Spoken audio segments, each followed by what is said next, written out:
36 குருமார்களிடம் கற்ற வித்தை. 28 வருட அனுபவம் வாய்ந்த ஜோதிடர் பண்டிட் விஜய் அவர்களின் VLB ஜோதிட முறையை கற்றுக்கொள்ள வேண்டுமா? மொபைல் நம்பர் வைத்து ஜோதிடம், ஆதார் கார்டு வைத்து ஜோதிடம், எம்டி கட்டம் வைத்து ஜோதிடம், ஒரு ஜாதகத்தை வைத்து 100 பேருக்கு பலன் சொல்லும் முறை. இந்த மாதிரியான ஜோதிட முறை கற்றுக் கொடுக்கப்படும். இதில் 1ஆம் பாவக வகுப்பு பிப்ரவரி 22ஆம் தேதி ஆரம்பம். முன்பதிவுக்கு அழையுங்கள். தமிழர்களின் நம்பர் 1 சாய்ஸ் தமிழ் மேட்ரிமோனி. பிறக்கும் போது நட்சத்திரம் எப்படி இம்பார்ட்டன்ட்டோ, இறக்கும் போது திதி ரொம்ப இம்பார்ட்டன்ட்.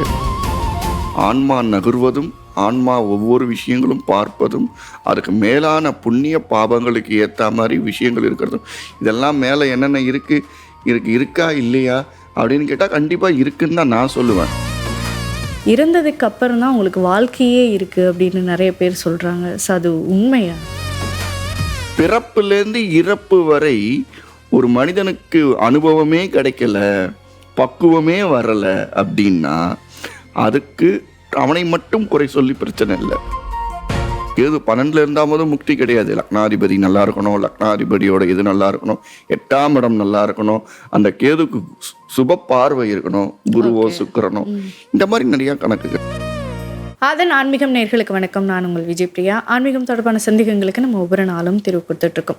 இந்த நிகழ்ச்சியில் நம்ம கூட யார் இணைஞ்சிருக்காங்க அப்படின்னு பார்த்தீங்கன்னா, ஆக்டர் மற்றும் பிளானட் அனலைசர் ஸ்ரீராம் சந்திரசேகர் அவர்கள் தான் நம்ம கூட இருக்காங்க. அவங்க கிட்ட நிறைய விஷயங்கள் நம்ம கேட்டு தெரிஞ்சுக்கலாம். வணக்கம் சார். வணக்கம். எப்படி இருக்கீங்க சார்? நல்லா இருக்கேன். நீங்கள் எப்படி இருக்கீங்க? ரொம்ப நல்லா இருக்கேன் சார். ஸ்ரீமாதா ஆயுள் தேகி, தனந்தேகி, வித்யாந்தேகி, மாகேஸ்வரி, சமஸ்த அகிலம் தேகி தேகிமே புவனேஸ்வரி, சர்வம் புவனேஸ்வரி. ஓகே. ஸோ நம்ம ஏற்கனவே நிறைய விஷயங்கள் பேசியிருக்கோம். ஆன்மீக ரீதியாகவும் சரி, கோவில்கள் ரிலேட்டடாகவும் நம்ம நிறைய விஷயம் பேசியிருக்கோம். பட் இன்ன வரைக்குமே புரியாத சில விஷயங்கள் வந்து ஆன்மீகத்தில் இருக்குது அப்படின்னு நம்பப்பட்டுட்டு தான் இருக்குது. ஸோ அதில் முக்கியமான ஒரு விஷயம், நம்ம பிறந்ததுலேருந்து மரணிக்கிற வரைக்கும் ஒரு வாழ்க்கை, பிறந்தோம், வளர்ந்தோம், வேலை படித்தோம், வேலை பார்த்தோம், ஸோ இப்போ குழந்தைங்க கல்யாணம் பண்ணி வச்சோம் அப்படின்னு ஒரு லைஃப் போயிட்டுருக்கும்போது நிறைய பேர் சொல்லக்கூடிய ஒரு முக்கியமான விஷயம் நம்ம பார்க்குறோம். இறந்ததுக்கு அப்புறம் தான் உங்களுக்கு வாழ்க்கையே இருக்குது அப்படின்னு நிறைய பேர் சொல்கிறாங்க. ஸோ அது உண்மையா? உண்மைதாம்மா. அதாவது இறப்பு அப்படிங்கிறது, அதாவது நீங்கள் வீட்டிலேருந்து கிளம்பி வரீங்க, வீட்டிலேருந்து கிளம்பி போது உங்கள் ஆஃபீஸில் நீங்கள் ஒர்க் பண்ணுறீங்க. ஆஃபீஸில் ஒர்க் பண்ணும்போது பிரியா அங்கே இல்லை.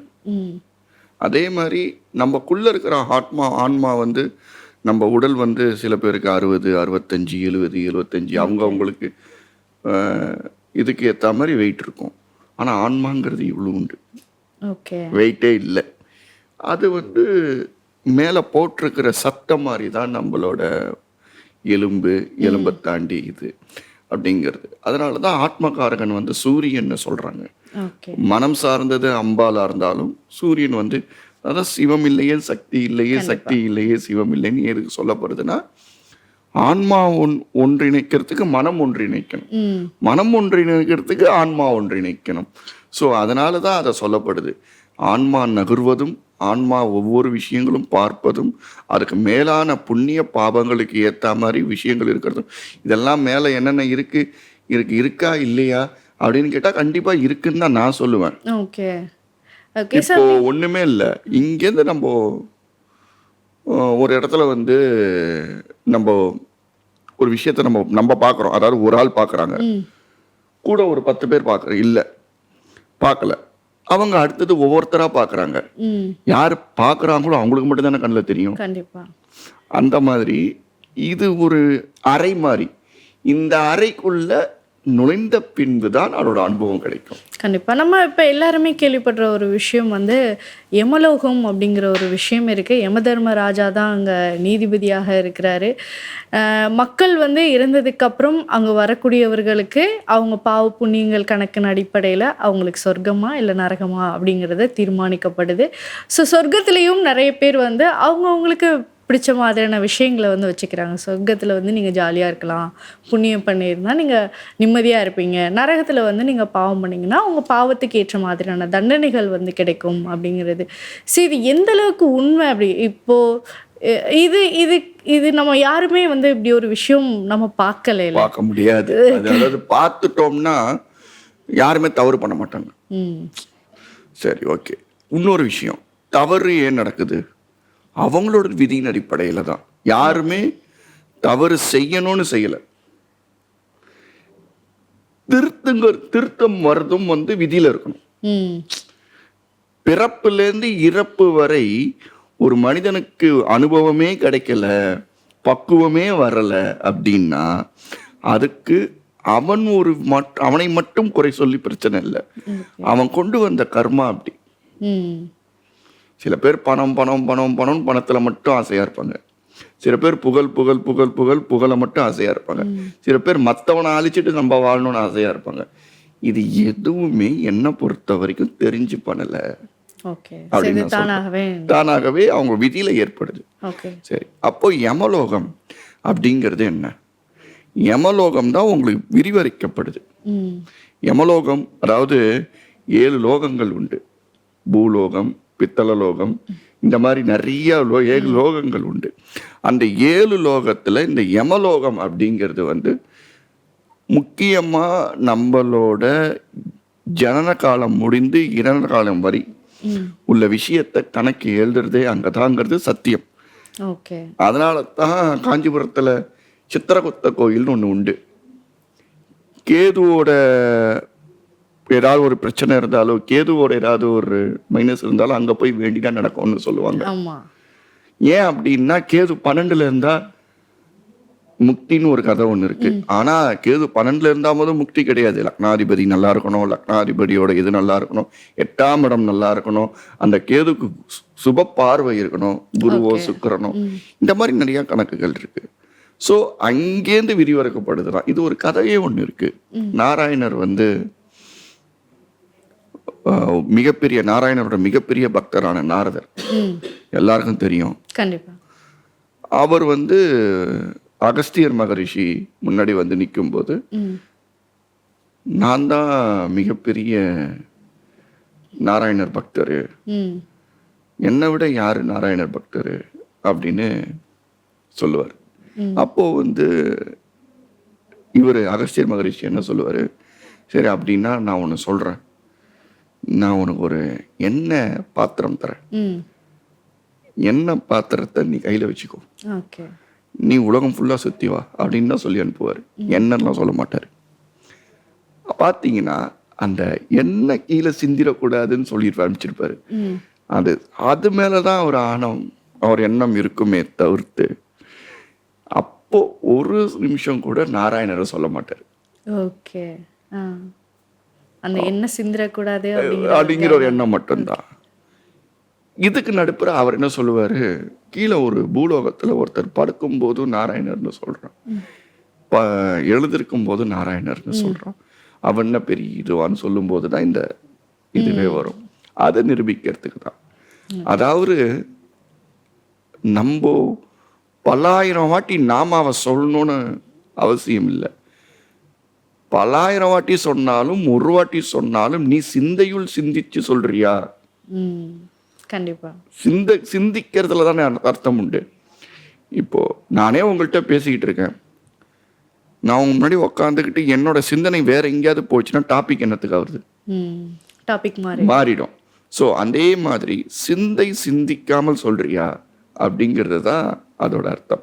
ஸோ அந்த மாதிரி சொல்லும்போது நம்மளுக்கு யம லோகத்துல ஆள் வர மாட்டாங்க, தேர் வரும், ரதம் வரும், ரதத்துல உட்கார வச்சு கூட்டு போவாங்க. பட் ஆனா எல்லாருமே கேள்விப்பட்ட மாதிரி மண்டோதரி குண்டோதரின்னு 2 பேர் தான் வந்து வருவாங்க, அவங்க வந்துட்டு தான் வந்து தூக்கிட்டு போவாங்க. தேவர்களோட சிந்தனை, தேவாதிரிகளோட சிந்தனை இருக்கும்போது, அம்பாலோட சிந்தனையா இருக்கும்போது, நாராயணோட சிந்தனையா இருக்கும்போது அந்த மண்டோதரி இவங்கெல்லாம் வந்து வரமாட்டாங்க. உங்களுக்கு நேர அவங்க தான் வந்து கூட்டிட்டு போவாங்க. உங்களுக்கு சகலவித மரியாதையோட கிடைக்கும். ஆனா அது எல்லாருக்கும் கிடைக்குமா அப்படின்னு பார்த்தா இது கேட்டகரி தான். First prize, second prize, third prize. Okay. இந்த யமனோட பாசக்கயிறுல சிக்கிறது அப்ப அது என்ன மாதிரியான?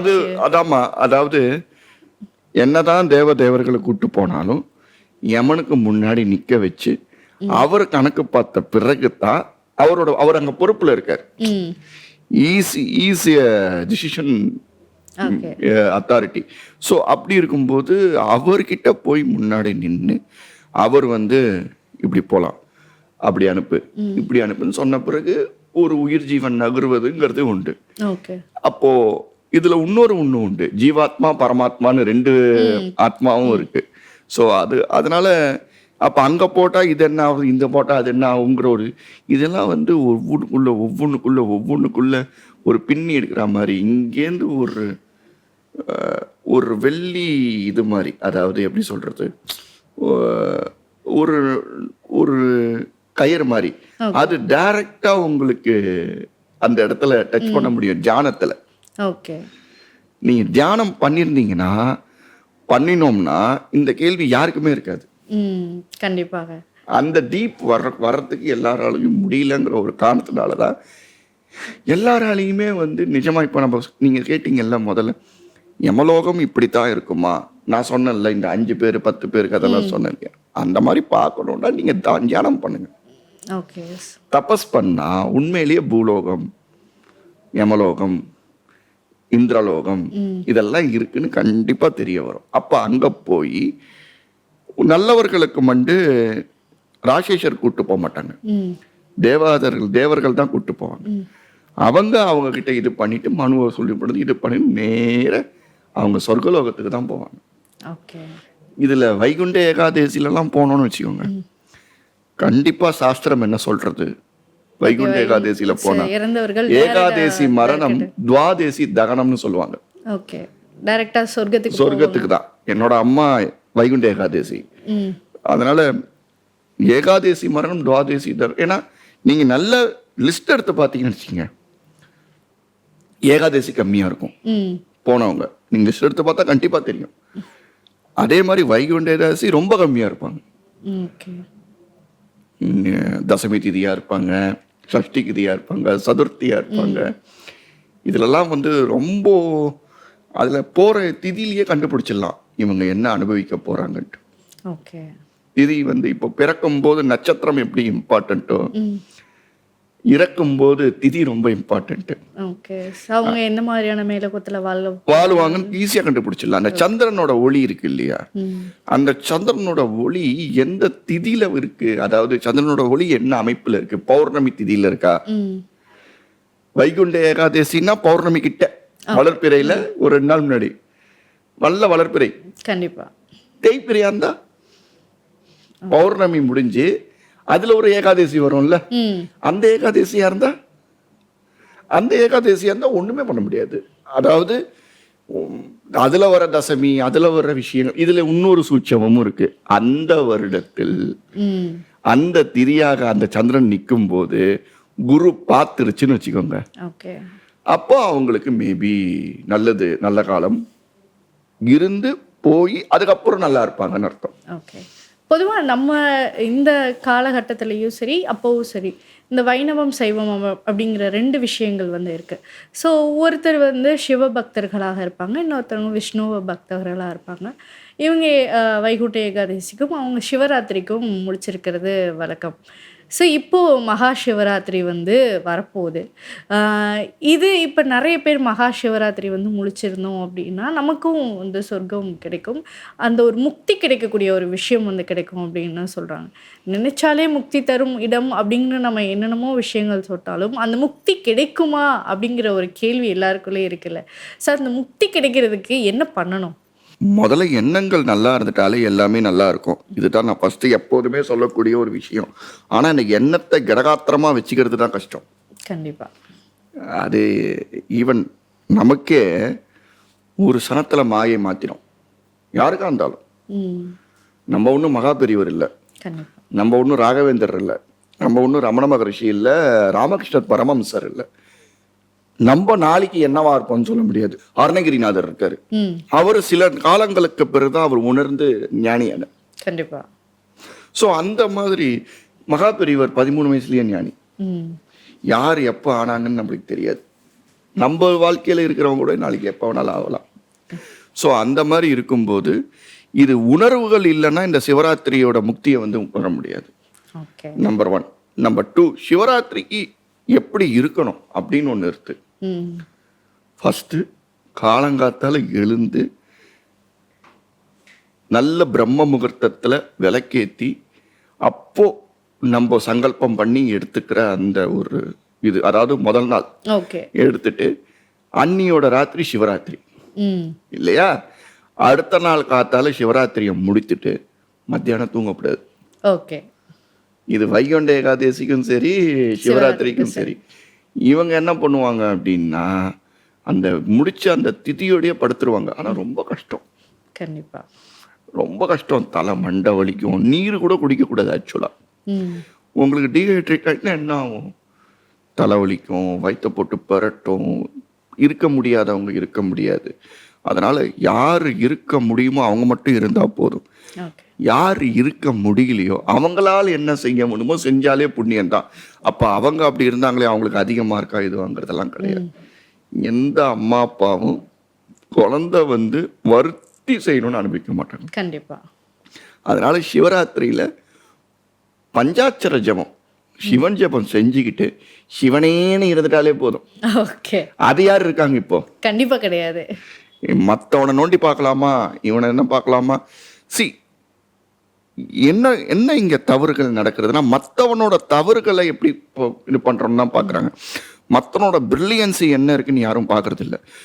அது யாரு பார்க்குறாங்களோ அவங்களுக்கு அதுவே பாதி விரதம் நல்லபடியாக முடிஞ்சிச்சுன்னு அர்த்தம். கண்டிப்பா. மனமது திருமூலர் சொல்ற மாதிரி மனமது செம்மையானால் மந்திரம் ஜெபிக்க வேண்டாம், மனமது செம்மையால் மந்திரமே செம்மையாமின்னு சொல்லப்பட்டிருக்கு.